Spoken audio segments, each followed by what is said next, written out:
Bhagavats. Nityam Bhagavata Seva. And Prabhupada explained two kinds of Bhagavat. Devotee Bhagavat and book Bhagavat. Both. We have a tendency to serve book Bhagavat. That is very nice, because hearing from Bhagavat has no problem. We can sleep also, we can plan our day also. So no interference from book Bhagavat.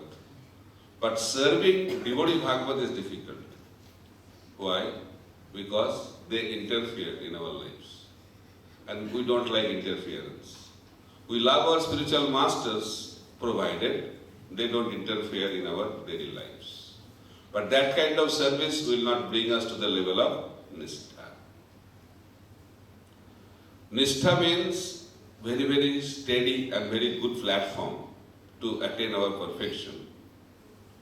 So that level will come when we sincerely serve the devotees and Vaishnavas, and especially those who are guiding us, the gurus, the spiritual masters. So following the instructions of Guru is very, very important to come to the platform of Nishtha. Srimad Bhagavatam explains 4 levels of disciples. Actually 3 categories of disciples, and the 4th one is not a disciple. Who is the top one? The first class disciple is that disciple who understands the heart of the spiritual master and acts accordingly. Spiritual master does not have to tell him what to do, what not to do.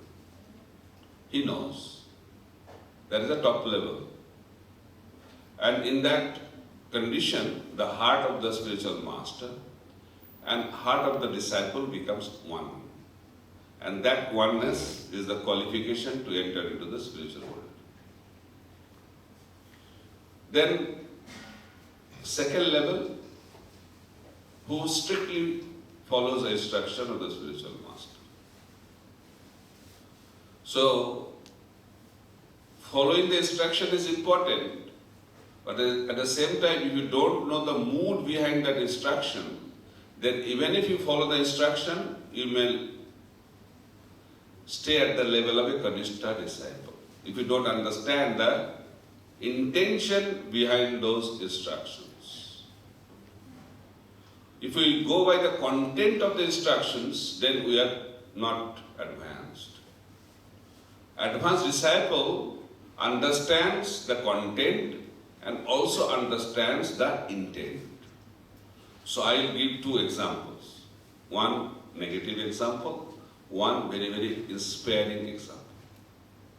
So first, negative example. So there was a guru and he had a disciple. And that guru wanted to go for a pilgrimage. And he decided that he will go by riding on a horse. So he told his disciple, just walk with me. That's your service. I will be on the horse and you just walk with me. Yes, Gurudev, I will follow. So both of them were walking and the Gurudev reached the ashram, and when he was in the ashram, he checked that his water pot was missing. It fell on the way.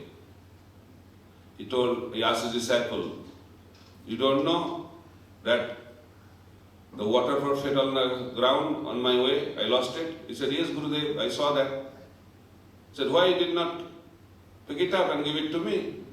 He said, Gurudev, he never told me, he told me only to walk with you. That's why I was walking with you. He said, you're a fool. So whatever will fall from the horse, you'll give it to me. So, okay, Gurudev, I'll follow your instruction. So next day, Gurudev was going on the horse and horse passed stool. So immediately disciple followed the instruction of his guru and he got that stool from the horse and offered it to Gurudev. Gurudev, please take it. He said, what? Stool? He said, you are a fool or what? Gurudev, you told me whatever will fall from the horse, you should give it to me. So I am giving it to you. He said, you are a fool. I will give you a list. If these are the things fall from the horse, then you give it to me. I said, okay, Gurudev. So disciple got the list. Next day, Gurudev was walking on the horse. Then there's a little high place and the horse jumped. And when the horse jumped, Gurudev fell from the horse. But the disciple was walking with the horse. He said, Gurudev said, please pick me up, please pick me up. Disciple said, Gurudev, you are not on the list. This is called following the content of the instruction without understanding the intent. So another example which highlights the top class disciple who understands the intent or mood of the spiritual master while he is instructing. So His Divine Grace Srila Bhakti Siddhanta Saraswati Thakur Prabhupada, he received 3 primary instructions from his spiritual master, Srila Gaur Krishna Das Babaji Maharaj. So he was the only disciple. So he told him that please don't make any disciple. That was the first instruction. Second, he told him, don't associate with worldly people and never go to Calcutta. So these are the 3 instructions. And if you see the life of Srila Bhakti Siddhanta Saraswati Prabhupada, he completely disobeyed the orders of his spiritual master externally. But if you understand the intent behind the instruction, then we can understand that he followed the instruction of his spiritual master in total. Srila Bhakti Siddhanta Saraswati Thakur Prabhupada used to say, I never made any disciples. They are not my disciples. They are the representatives of my spiritual master. I am their servant. And he used to act like that only. Whenever disciple used to come and offer obeisances, he used to offer obeisances back and he used to tell Dasasmin, I am your servant. And he used to address his disciples as Prabhu. That's the way he used to interact. So in that way, he never made any disciple. That's the very interesting point. Because in this world, we like to become gurus. Because Mahaprabhu encouraged us to become gurus. Right? We like that verse. Which verse? Jare dekho tade kaho Krishna Padesh Amar Aggay Guru Hoya Tado Edesh. Very interesting statement. Because we have the tendency to become guru. But we don't have any interest to become disciple. Mahaprabhu also told us, Bharat Bhavita Hoila Manusya Janmajar Janma Sarthak Kori Karo Paropakar. But we are too much interested in Paropakar, but Janma Sarthak Kori we just delete from our lives. First we should become devotees. First we should become disciples. Then we can become guru. If you don't know how to swim, and one person is drowning in the water, and if you jump into the water, what will happen? Compassion. To rescue him, both of them will drown and die. Right? So you have to know the capacity. While we are preaching, we should know our capacity. That's why Srila Bhakti Siddhanta Saraswati Prabhupada used to say that before doing prachar, we have to have vichar, then achar, then prachar. First we have to study the scriptures scrutinizingly, that's called vichar.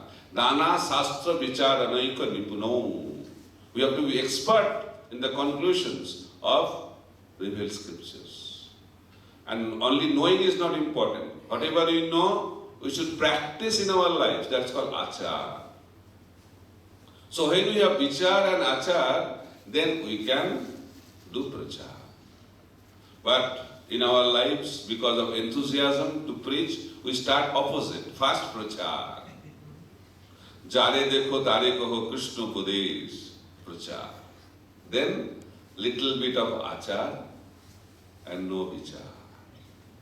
Don't know Shastra, but we have to preach Krishna consciousness. So therefore, we have to be very, very careful, and also the mood. Whether we are a guru, whether we are Mahabhagavat, whether we are a practicing devotee, whether we are a devotee, we are all servants at every level. The guru is also a servant of his disciple. His service is to take the disciples to the spiritual world, help the disciple to perfect their spiritual journey. That is the service. He is a servant. And that mood was exhibited by Srila Bhakti Siddhanta Saraswati Thakur Prabhupada. That's why he said, I never made any disciple. Prabhupada also used to say, you are my guru's representatives. Then second instruction was, don't mix with worldly people. Don't associate with them. He said, I never associated with anybody. Association means taking something from them. One is giving association, other one is taking association. He said, I never took anything from them, I only gave. I only gave pure devotional service to them. That's why I never associated with any worldly people. So we have to know our capacity. Who can give? Who has? If we don't have, and if you want to give, then there will be a problem.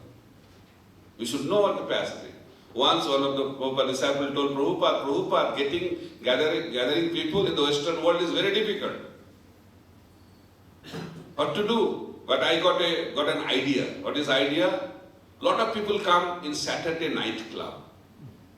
No invitation is required. And you can preach whole night. So many books can be distributed. What do you think, Prabhupada, about this preaching idea? Prabhupada said, idea is brilliant, but make sure you come back. So if you don't have capacity, and if you do preaching, what will happen? You will never come back. So you have to be very, very careful. So that was the second instruction. What was the third? Never go to Calcutta. He said, I never went to Calcutta because I always stayed in Bagbajar Gaudiya Math. That is spiritual world. So that is the consciousness of Saraswati Thakur Prabhupada. That's why he is the top class disciple. So that is the second category of disciple who follows the instruction of the spiritual master as it is. But we have to understand both content and intent of the instruction of the spiritual master. Number three, who follows the instruction but no respect, no faith. I took initiation what to do. I have to chant 16 rounds. I have to do Mangalarati, what to do. No faith, no respect, no value, but they do it reluctantly. That is third class disciple. And there is another category of disciple. They are compared to stool, according to Srimad Bhagavatam, who does not follow the instructions of the spiritual master. So following the instruction of the spiritual master is the key to success in our spiritual journey. So Nityam Bhagavata Sevaya is very, very important, hearing Srimad Bhagavatam, but unless we are under the guidance of an expert devotee, expert spiritual master, we will not get the results of Nityam Bhagavata Sevaya. So coming to the platform of Nishtha, the process is Nityam Bhagavata Sevaya. Now go back to the original point. The pure devotional service is characterized by two symptoms. Ahituki, apratihata. Apratihata means uninterrupted. That is Nishtha Bhakti. And ahituki means unmotivated, right? Unmotivated means ruchi. So we'll discuss these two qualities of devotional service.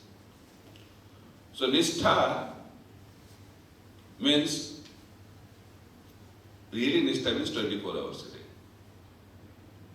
Trinadapi sunichena tararupi sahishtuna amanina manadena kirtaniya Sada Hari. Sada, again. Nityam, Sada. Sada means 24 hours a day. Mahaprabhu also told who chants the holy name is a Vaishnava. Who chants the holy name 24 hours a day, he is also a Vaishnava. And who inspires others to chant the holy name, he is also a Vaishnava. So whoever chants the holy name of the Lord, according to his capacity, he is a Kanishtadhikari Vaishnava. Who chants the holy name 24 hours a day, he is a Madhyamadhikari Vaishnava. And who inspires others to chant the holy name, he is Uttamadhikari Vaishnava. So Sada means 24 hours. But for sadhaka like us, Nitya or Sada means regularly, at least regularly. But here Nishtha means continuous, unbroken. Just like the river flows towards the ocean, uninterrupted. Devotional service should be like that. So Mahaprabhu, through his associates, teaches the meanings of these verses. First, we will discuss about uninterrupted from the pastimes of Lord Chaitanya, and also we will discuss unmotivated from the teachings of Lord Chaitanya. Uninterrupted. Srivas Thakur is the example. Srivas Thakur is very loving devotee of Lord Chaitanya Mahaprabhu. And in Navadvip, his house was the headquarters of the Sankirtan of Lord Chaitanya Mahaprabhu. He was not a sannyasi. He was a grihastha. And what kind of grihastha? We'll understand